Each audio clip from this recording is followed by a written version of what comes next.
کس طرح یقین دلا سکتے ہو کہ خزاع کی بستی میں بنو بکر کے حملے میں تم شریک نہیں تھے؟ ابو سفیان نے اس سے پوچھا، کیا تم بھول گئے ہو کہ بنو بکر ہمارے دوست ہیں؟ صفوان نے کہا، اگر دوست مدد کے لیے پکاریں تو کیا تم دوستوں کو پیٹھ دکھاؤ گے؟ میں کچھ بھی نہیں بھولا۔ ابو سفیان نے کہا، خدا کی قسم تم بھول گئے ہو کہ قریش قبیلے کا سردار کون ہے؟ میں ہوں تمہارا سردار، میری اجازت کے بغیر تم کسی اور کا ساتھ نہیں دے سکتے۔ ابو سفیان، اکرمہ نے کہا، میں تمہیں اپنے قبیلے کا سردار مانتا ہوں، تمہاری کمان میں ایک لڑائی لڑی ہے، تمہارا ہر حکم مانا ہے، لیکن ہم دیکھ رہے ہیں کہ تم قبیلے کے وقار کو مجروح کرتے چلے جا رہے ہو۔ تم نے اپنے دل میں مدینہ والوں کا خوف طاری کر لیا ہے۔ اگر میں قبیلے کا سردار ہوں تو میں کسی کو ایسا جرم نہیں بخشوں گا جو تم نے کیا ہے۔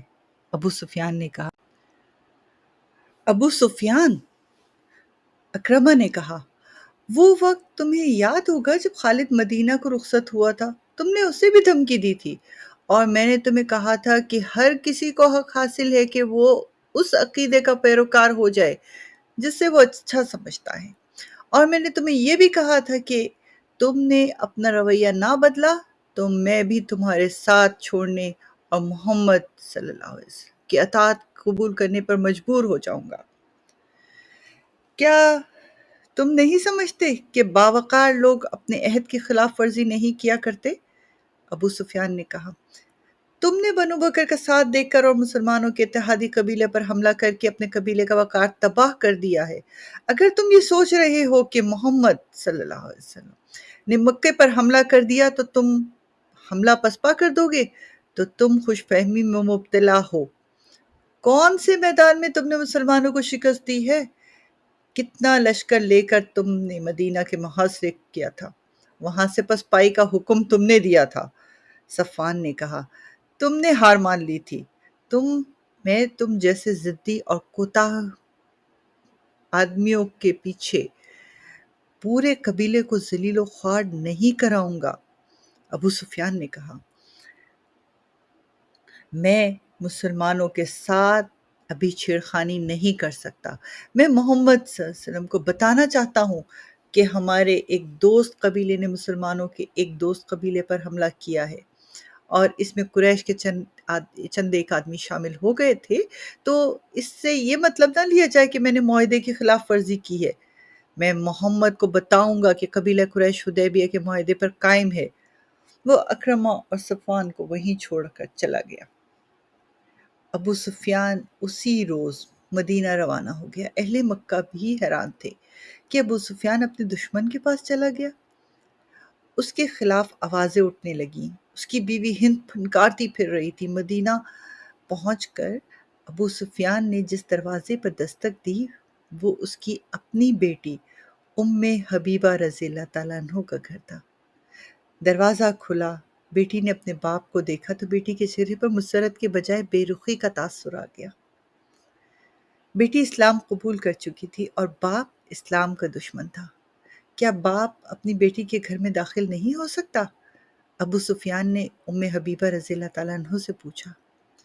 اگر باپ وہ سچا مذہب قبول کر لے جو اس کی بیٹی نے قبول کیا ہے تو بیٹی باپ کی راہ میں آنکھیں بچھائے گی۔ ام حبیبہ رضی اللہ تعالیٰ عنہ نے کہا، بیٹی، ابو سفیان نے کہا، میں پریشانی کے عالم میں آیا ہوں، میں دوستی کا پیغام لے کر آیا ہوں۔ بیٹی کیا کر سکتی ہے؟ ام حبیبہ نے کہا، آپ رسول اللہ صلی اللہ علیہ وآلہ وسلم کے پاس جائیں۔ بیٹی نے اس بے رخی پر ابو سفیان سٹپٹا گیا۔ وہ رسول کریم صلی اللہ علیہ وآلہ وسلم کے گھر کی طرف چل پڑا۔ راستے میں اس نے بہت شناسا چہرے دیکھے جو کبھی اہل قریش کہلاتے تھے، وہ اور اسے اپنا سردار مانتے تھے، اب اس سے بیگانے ہو گئے تھے۔ وہ اسے چپ چاپ دیکھے جا رہے تھے۔ وہ ان کا دشمن تھا، اس نے ان کے خلاف کئی لڑائیاں لڑی تھی۔ احد کی جنگ میں ابو سفیان کی بیوی ہند نے مسلمانوں کی لاشوں کے پیٹ چاک کر دیے تھے اور ان کے کان اور ناکیں کاٹ کر ان کا ہار بنا لیا تھا اور اپنے گھر گلے میں ڈال لیا تھا۔ ابو سفیان اہل مدینہ کی گھورتی ہوئی نظروں سے گزرتا رسول کریم صلی اللہ علیہ وآلہ وسلم کے ہاں جا پہنچا۔ اس نے ہاتھ بڑھایا، رسول اللہ صلی اللہ علیہ وآلہ وسلم نے مصافحہ کیا، لیکن آپ صلی اللہ علیہ وسلم نے بے رخی نمایاں رکھی۔ رسول کریم صلی اللہ علیہ وسلم کو اطلاع مل چکی تھی کہ بنو بکر کے اہل قریش کی مدد سے خزاعہ پر حملہ کیا ہے۔ آپ صلی اللہ علیہ وسلم اہل قریش کو فریب کار سمجھ رہے تھے۔ ایسے دشمن کا آپ صلی اللہ علیہ وسلم کے پاس ایک ہی علاج تھا کہ فوج کشی کرو تاکہ وہ یہ نہ سمجھے کہ ہم کمزور ہیں۔ اے محمد، ابو سفیان نے کہا، میں یہ غلط فہمی رفع کرنے آیا ہوں کہ میں نے حدیبیہ کے صلح نامے کی خلاف ورزی نہیں کی۔ اگر بنو بکر کی مدد کو قبیلہ قریش کے چند آدمی میری اجازت کے بغیر چلے گئے تو اس میں میرا کیا قصور ہے؟ میں نے معاہدہ نہیں توڑا۔ اگر تم چاہتے ہو کہ میں معاہدہ کی تجدید کرنے کے لیے تیار ہوں۔ مورخین ابن ہشام اور مغازی کی تحریروں سے پتہ چلتا ہے کہ رسول کریم صلی اللہ علیہ وآلہ وسلم نے اس کی طرف دیکھا تک نہیں، اس سے کوئی بات بھی نہیں کی۔ رسول کریم صلی اللہ علیہ وسلم کی خاموشی نے ابو سفیان پر خوف طاری کر دیا۔ وہ وہاں سے اٹھایا اور ابو بکر رضی اللہ تعالیٰ عنہ سے جا ملا۔ محمد میری کوئی بات سننے پر آمادہ ہی نہیں ہے، ابو سفیان نے ابو بکر رضی اللہ تعالیٰ عنہ سے کہا۔ تم ہم میں سے ہو ابو بکر، خدا کی قسم ہم گھر آئے مہمان کے ساتھ ایسا سلوک نہیں کیتے، اس کی بات بھی نہ سنے۔ میں دوستی کا پیغام لے کر آیا ہوں، اگر محمد نے جو اللہ کا رسول صلی اللہ علیہ وآلہ وسلم ہے تمہاری بات نہیں سنی تو ہم تمہاری کسی بات کا جواب نہیں دیں گے۔ ابو بکر رضی اللہ تعالیٰ عنہ نے کہا، ہم اس مہمان کی بات سنا کرتے ہیں جو ہماری بات سنتا ہے۔ ابو سفیان، کیا تم نے محمد صلی اللہ علیہ وآلہ وسلم کی بات سنی ہے کہ وہ اللہ کا بھیجا ہوا رسول صلی اللہ علیہ وسلم ہے؟ کیا تم نے اللہ کے رسول صلی اللہ علیہ وسلم کی یہ بات نہیں سنی تھی کہ اللہ ایک ہے اور اس کے سوا کوئی معبود نہیں؟ سنی تھی۔ تو تم رسول اللہ صلی اللہ علیہ وسلم کے دشمن کیوں ہو گئے تھے؟ کیا تم میری کوئی مدد نہیں کرو گے ابو بکر؟ ابو سفیان نے التجا کی۔ نہیں، ابو بکر رضی اللہ تعالیٰ عنہ نے کہا، ہم اپنے رسول کے حکم کے پابند ہیں۔ ابو سفیان مایوسی کے عالم میں سر جھکائے ہوئے گیا اور کسی سے حضرت عمر رضی اللہ تعالیٰ عنہ کا گھر پوچھ کر ان کے سامنے جا بیٹھا۔ اسلام کے سب سے بڑے دشمن کو مدینہ میں دیکھ کر مجھے حیرت ہوئی ہے، عمر رضی اللہ تعالیٰ عنہ نے کہا۔ خدا کی قسم تم اسلام قبول کرنے والوں میں سے نہیں ہو۔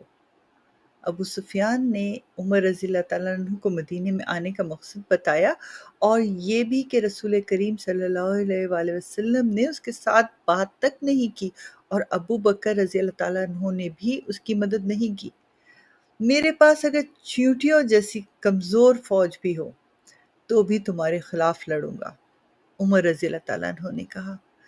تم میرے نہیں، میرے رسول کریم صلی اللہ علیہ وآلہ وسلم اور میرے مذہب کے دشمن ہو۔ میرا رویہ وہی ہوگا جو اللہ کے رسول صلی اللہ علیہ وآلہ وسلم کا ہے۔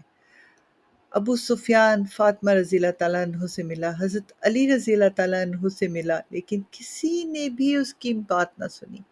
وہ مایوس اور نامراد مدینہ سے نکلا۔ اس کے گھوڑے کی چال اب وہ نہیں تھی جو مدینہ کی طرف آتے وقت اس کی تھی۔ گھوڑے کا بھی جیسے سر جھکا ہوا تھا اور وہ مدینے کو جا رہا تھا۔ رسول کریم صلی اللہ علیہ وآلہ وسلم نے اس کے جانے کے بعد ان الفاظ میں حکم دیا کہ مکہ پر حملے کے لیے زیادہ سے زیادہ تعداد میں فوج تیار کی جائے۔ آپ صلی اللہ علیہ وسلم کا حکم میں خاص طور پر شامل تھا کہ جنگی تیاری اتنے بڑے پیمانے پہ ہو کہ مکہ والوں کو فیصلہ کن شکست دے کر قریش کو ہمیشہ کے لیے تہ و تیغ کر دیا جائے۔ اس کے علاوہ حضور اکرم صلی اللہ علیہ وآلہ وسلم نے فرمایا کہ کوچ بہت تیز ہوگا اور اسے ایسا خفیہ رکھا جائے گا کہ مکہ والوں کو بے خبری میں دبوچ لیا جائے۔ یا مکہ کے قریب اتنی تیزی سے پہنچا جائے کہ قریش کو مہلت نہ مل سکے کہ وہ اپنے اتحادی قبائل کی مدد لے سکیں۔ مدینہ میں مسلمانوں نے رات کو سونا چھوڑ دیا۔ جدھر دیکھو تیر تیار ہو رہے تھے، تیروں سے بھری ہوئی ترکشوں کے انبار لگتے جا رہے تھے، برچھیاں بن رہی تھیں، گھوڑے اور اونٹ تیار ہو رہے تھے، تلواریں تیز ہو رہی تھیں، عورتیں اور بچے بھی جنگی تیاریوں میں مصروف تھے۔ رسول کریم صلی اللہ علیہ وآلہ وسلم اور صحابہ کرام رضی اللہ تعالیٰ عنہ بھاگتے دوڑتے نظر آتے تھے۔ مدینہ میں ایک گھر تھا جس کے اندر کوئی اور ہی سرگرمی تھی، وہ ایک غیر مسلم گھرانہ تھا۔ وہاں ایک اجنبی آیا ہوا تھا۔ گھر میں ایک بوڑھا تھا، ایک ادھیڑ عمر آدمی، ایک جوان لڑکی، ایک ادھیڑ عمر عورت اور 2-3 بچے تھے۔ میں مسلمانوں کے ارادے دیکھ آیا ہوں، اجنبی نے کہا۔ ان کا ارادہ ہے کہ مکے والوں کو بے خبری میں ڈالیں۔ بلا شک و شبہ محمد صلی اللہ علیہ وسلم جنگی چالوں کا ماہر ہے۔ اس نے جو کہا ہے وہ کر کے دکھا دے گا۔ ہم کیا کر سکتے ہیں؟ بوڑھے نے پوچھا۔ میرے بزرگ، اجنبی نے کہا، ہم اور کچھ نہیں کر سکتے، لیکن ہم مکہ والوں کو خبردار کر سکتے ہیں کہ تیار رہو اور ادھر ادھر کے قبیلے والوں کو اپنے ساتھ ملا لو اور مکے کے راستے میں کہیں گھات لگا کر مسلمانوں پر ٹوٹ پڑو۔ مکہ پہنچنے تک ان پر شب خون مارتے رہو۔ مسلمان جب مکہ پہنچیں گے تو ان کا دم خم ٹوٹ چکا ہوگا۔ قسم اس کی جسے ہم پوچھتے ہیں، بوڑھے نے جوشیلی آواز میں کہا، تم عقل والے ہو، تم خدائے یہودا کے سچے پجاری ہو، خدائے یہودا نے تمہیں عقل و دانش عطا کی ہے، کیا تم مکہ نہیں جا سکتے؟ نہیں، اجنبی نے کہا، مسلمان ہر غیر مسلم کو شک کی نگاہ سے دیکھتے ہیں۔ یہ جانتے ہیں کہ میں یہودی ہوں، وہ مجھ پر شک کریں گے۔ میں اپنی جان پر کھیل جاؤں گا، مجھے ان یہودیوں کے خون کا انتقام لینا ہے جنہیں مسلمانوں نے قتل کیا تھا۔ میری رگوں میں بنو قریظہ کا خون دوڑ رہا ہے، یہ میرا فرض ہے کہ میں مسلمانوں کو ضربے لگاتا رہوں، اور میں اپنا یہ فرض ادا نہ کروں تو خدائے یہودا مجھے اس کتے کی موت مارے جس کے جسم پر خارش اور پھوڑے ہوتے ہیں اور وہ تڑپ تڑپ کر مرتا ہے، لیکن میں نہیں چاہتا کہ میں پکڑا جاؤں۔ میں مسلمانوں کو ڈنک مارنے کے لیے زندہ رہنا چاہتا ہوں۔ میں بوڑھا ہوں، بوڑھے نے کہا، مکہ دور ہے، گھوڑے یا اونٹ پر اتنا سفر طے نہیں کر سکتا کہ مسلمانوں سے پہلے مکہ پہنچ جاؤں۔ یہ کام بچوں اور عورتوں کا بھی نہیں ہے، میرا بیٹا ہے مگر بیمار ہے۔ اس انعام کو دیکھو جو ہم تمہیں دے رہے ہیں، اجنبی یہودی نے کہا، یہ کام کر دو، انعام کے علاوہ ہم تمہیں اپنے مذہب میں شامل کر کے اپنی حفاظت میں لے لیں گے۔ کیا یہ کام میں کر سکتی ہوں؟ ادھیڑ عمر عورت نے کہا، تم نے میری اونٹنی نہیں دیکھی، تم نے مجھے اونٹنی کی پیٹھ پر کبھی نہیں دیکھا۔ اتنی تیز اونٹنی مدینہ میں کسی کے پاس نہیں۔ ہاں، یہودی نے کہا، تم یہ کام کر سکتی ہو، اونٹوں اور بکریوں کو باہر لے جاؤ، تمہاری طرف کوئی دھیان بھی نہیں دے گا، تم انہیں چرانے کے لیے ہر روز لے جاتی ہو، آج بھی لے جاؤ اور مدینہ سے کچھ دور جا کر اپنی اونٹی پر سوار ہو جاؤ۔ اس نے ایک کاغذ اور ایک عورت کو دیتے ہوئے کہا کہ اسے اپنے سر کے بالوں میں چھپا لو، اونٹنی کو دوڑاتی لے جاؤ اور مکہ میں ابو سفیان کے گھر جاؤ اور بالوں سے یہ کاغذ نکال کر اسے دے دو۔ لاؤ، عورت نے کاغذ لیتے ہوئے کہا، میرا نام میرے دوسرے ہاتھ میں رکھ دو اور اس یقین کے ساتھ میرے گھر سے جاؤ کہ مسلمان مکہ سے واپس آئیں گے تو ان کی تعداد آدھی بھی نہیں ہوگی اور ان کے سر جھکے ہوئے ہوں گے اور شکست ان کے چہروں پر لکھی ہوئی ہوگی۔ یہودی نے سونے کے 3 ٹکڑے عورت کو دیے اور بولا، یہ اس انعام کا نصف حصہ ہے جو ہم تمہیں اس وقت دیں گے جب تم یہ پیغام ابو سفیان کے ہاتھ میں دے کر واپس آ جاؤ گی۔ اگر میں کام کر دیا اور زندہ واپس نہ آئی تو باقی انعام میرے بیمار خاوند کو ملے گا۔ یہودی نے کہا، ٹھیک ہے۔ یہ عورت کسی نے بھی تاریخ میں اس کا نام نہیں لکھا۔ اپنی اونٹ اور بکریاں چرانے کے لیے لے گئی، انہیں وہ ہانکتی جا رہی تھی، کسی نے بھی نہ دیکھا کہ اونٹ کی پیٹھیں ننگی ہیں، لیکن ایک اونٹنی سواری کے لیے تیار ہے۔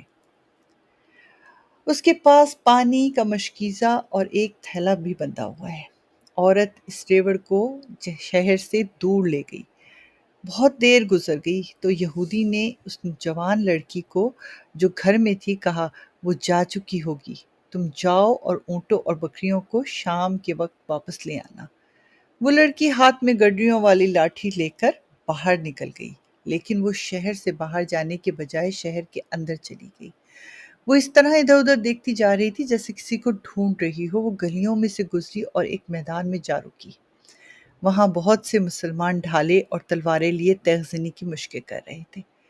ایک طرف شتر دوڑ ہو رہی تھی اور تماشائیوں کا بھی ہجوم لگا تھا۔ لڑکی اس ہجوم کے ارد گرد گھومنے لگی، وہ کسی کو ڈھونڈ رہی تھی۔ اس کے چہرے پر پریشانی کے آثار تھے جو بڑھتے جا رہے تھے۔ اس کے قدم تیزی سے اٹھنے لگے۔ ایک جوان سال آدمی نے اسے دیکھ لیا، وہ بڑی تیزی سے اس کے پیچھے آیا۔ قریب پہنچ کر اس نے دھیمی آواز میں کہا، زاریہ۔ لڑکی نے چونک کر پیچھے دیکھا، اس کے چہرے سے پریشانی کا تاثر اڑ گیا۔ وہیں آ جاؤ، زاریہ نے کہا، اور وہ دوسری طرف چلی گئی۔ زاریہ کو وہاں پہنچتے خاصا وقت لگ گیا جہاں وہ عورت اونٹوں اور بکریوں کو لے جایا کرتی تھی۔ اونٹ اور بکریاں وہیں تھیں، وہ عورت اور اس کی اونٹنی وہاں نہیں تھی۔ زاریہ وہاں اس انداز سے بیٹھ گئی جیسے بکریاں چرانے آئی ہو۔ وہ بار بار اٹھتی اور شہر کی طرف دیکھتی تھی۔ اسے اپنی طرف کوئی آتا نظر نہیں آ رہا تھا۔ وہ ایک بار پھر پریشان ہونے لگی۔ سورج ڈوبنے کے لیے افق کی طرف جا رہا تھا جب وہ آتا دکھائی دیا۔ زاریہ نے سکون کی آہ بھری اور بیٹھ گئی۔ اوہ عبید! زاریہ نے اسے اپنے پاس بٹھا کر کہا، تم اتنی دیر سے کیوں آئے ہو؟ میں پریشان ہو رہی تھی۔ کیا میں نے تمہیں پریشانی کا علاج بتایا نہیں؟ عبید نے کہا، میرے مذہب میں آ جاؤ، تمہاری پریشانی ختم ہو جائے گی۔ جب تم اسلام قبول نہیں کرتی، میں تمہیں اپنی بیوی نہیں بنا سکتا۔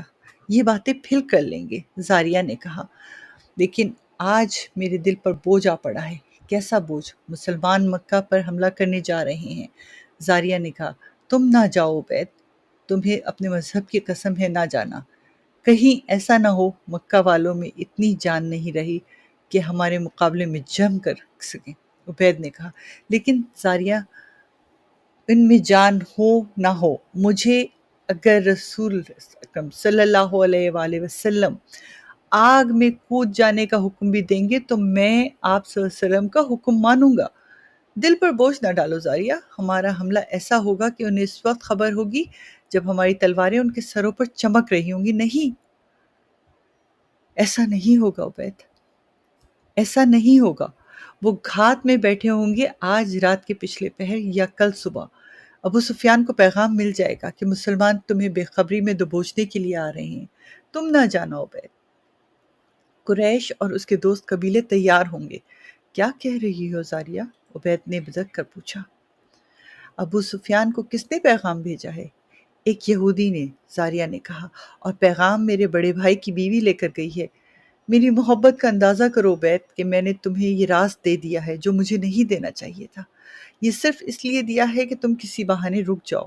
قریش اور دوسرے قبیلے مسلمانوں کا کشت و خون کر دیں گے اور کوئی قسمت والا مسلمان زندہ واپس آئے گا۔ عبید نے اس سے پوچھ لیا کہ اس کے بھائی کی بیوی کس طرح اور کس وقت روانہ ہوئی ہے۔ عبید اٹھ کھڑا ہوا اور زاریہ جیسی حسین اور نوجوان لڑکی اور اس کی والہانہ محبت کو نظر انداز کر کے شہر کی طرف دوڑ پڑا۔ اسے زاریہ کی آوازیں صاف سنائی دے رہی تھی، عبید رک جاؤ، عبید رک جاؤ، اور عبید زاریہ کی نظروں سے اوجھل ہو گیا۔ رسول کریم صلی اللہ علیہ وآلہ وسلم کو پوری تفصیل سے بتایا گیا کہ ایک عورت بڑی تیز رفتار اونٹنی پر ابو سفیان کے نام پیغام اپنے بالوں میں چھپا کر لے جا رہی ہے۔ اس سے ابھی راستے میں ہونا چاہیے تھا۔ نبی اکرم صلی اللہ علیہ وآلہ وسلم نے اسی وقت حضرت علی رضی اللہ تعالیٰ عنہ اور حضرت زبیر رضی اللہ تعالیٰ عنہ کو بلا کر اس عورت کی اور اس کی اونٹنی کی نشانیاں بتائیں اور انہیں اس عورت کو راستے میں پکڑنے کو بھیج دیا۔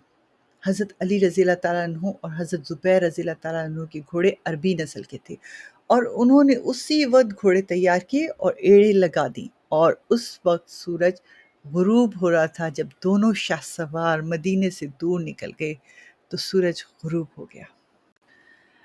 اگلے دن کا سورج طلوع ہوا تو حضرت علی رضی اللہ تعالیٰ عنہ، حضرت زبیر رضی اللہ تعالیٰ عنہ کے گھوڑے مدینہ میں داخل ہوئے۔ ان کے درمیان ایک اونٹنی تھی جس پر ایک عورت سوار تھی۔ مدینہ کے کئی لوگوں نے اس عورت کو پہچان لیا۔ اسے رسول کریم صلی اللہ علیہ وآلہ وسلم کے پاس لے جایا گیا، اور اس کے بالوں سے جو پیغام ملا تھا وہ آپ صلی اللہ علیہ وسلم کے حوالے کر دیا گیا۔ آپ صلی اللہ علیہ وسلم نے پیغام پڑھا تو چہرہ لال ہو گیا۔ یہ بڑا ہی خطرناک پیغام تھا۔ اس عورت نے اقبال جرم کر لیا اور پیغام دینے والے یہودی کا نام بھی بتا دیا۔ رسول کریم صلی اللہ علیہ وسلم نے اس عورت کو سزائے موت دے دی، لیکن یہودی اس کے گھر سے غائب ہو گیا تھا۔ اگر یہ پیغام مکہ پہنچ جاتا تو مسلمانوں کا انجام بہت برا ہوتا۔ مکہ پر فوج کشی کی قیادت نبی اکرم صلی اللہ علیہ وآلہ وسلم فرما رہے تھے۔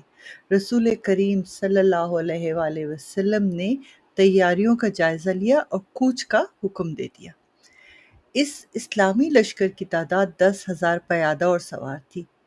اس لشکر میں مدینہ کے ارد گرد کے وہ قبیلے بھی شامل تھے جو اسلام قبول کر چکے تھے۔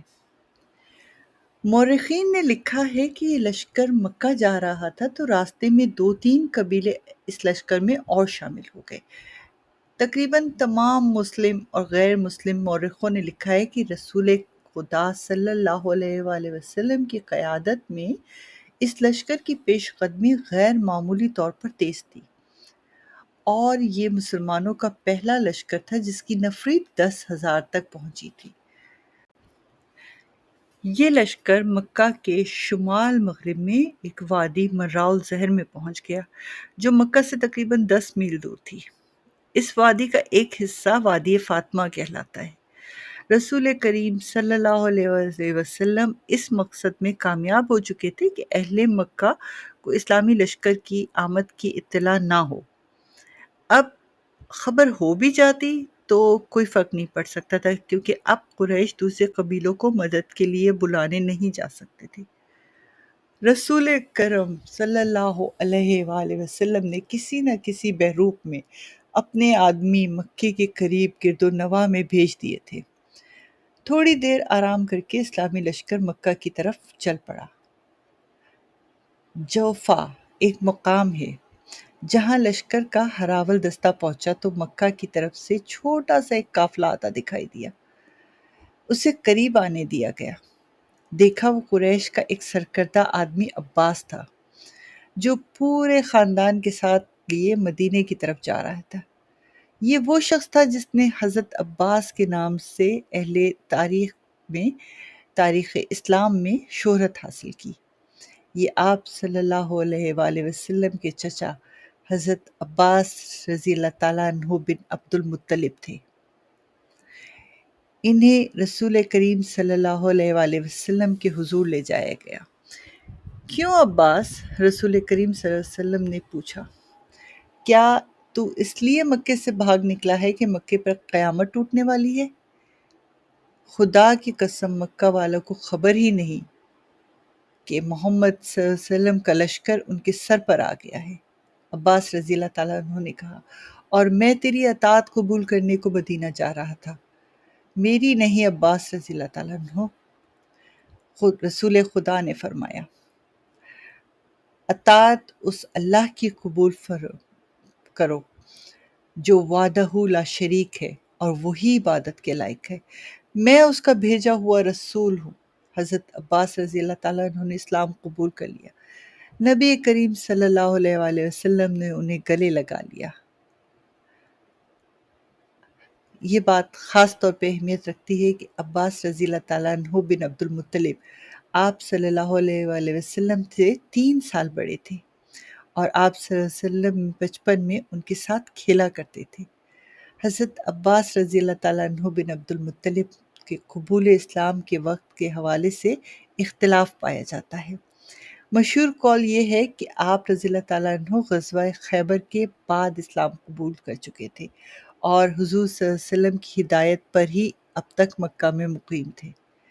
آپ صلی اللہ علیہ وسلم کو مسرت اس سے ہوئی کہ اہل قریش مکہ میں بے فکر اور بے غم بیٹھے ہیں۔ آپ حضرت عباس رضی اللہ تعالیٰ عنہ سے صورتحال پوچھے تو انہوں نے کہا، اللہ کے رسول صلی اللہ علیہ وسلم، اہل قریش آخر ہمارا خون ہے، 10,000 کے اس لشکر کے قدموں میں قریش کے بچے اور عورتیں بھی کچلی جائیں گی۔ عباس رضی اللہ تعالیٰ عنہ نے رسول کریم صلی اللہ علیہ وسلم کو یہ بھی بتایا کہ قریش میں اسلام کی مقبولیت کی ایک لہر پیدا ہو گئی ہے، کیا یہ مناسب نہیں ہوگا کہ انہیں صلح کا ایک اور موقع دیا جائے؟ نبی کریم صلی اللہ علیہ وآلہ وسلم نے عباس سے رضی اللہ تعالیٰ عنہ سے کہا کہ وہی مکہ جائیں اور ابو سفیان سے کہیں کہ مسلمان مکے پہ قبضہ کرنے کے لیے آ رہے ہیں۔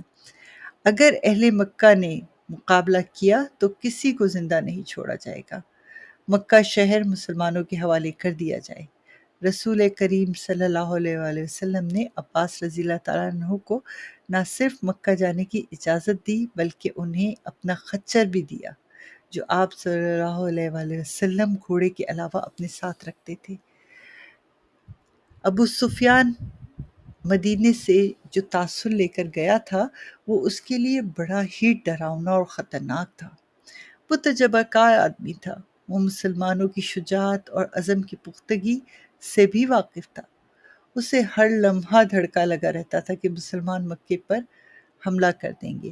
اس کی بیوی ہند، اس کے سالار اکرمہ اور صفوان اس کا حوصلہ بڑھاتے رہتے تھے، لیکن وہ اسے اپنی ذاتی وقار کی اور اپنے قبیلے کی تباہی نظر آ رہی تھی۔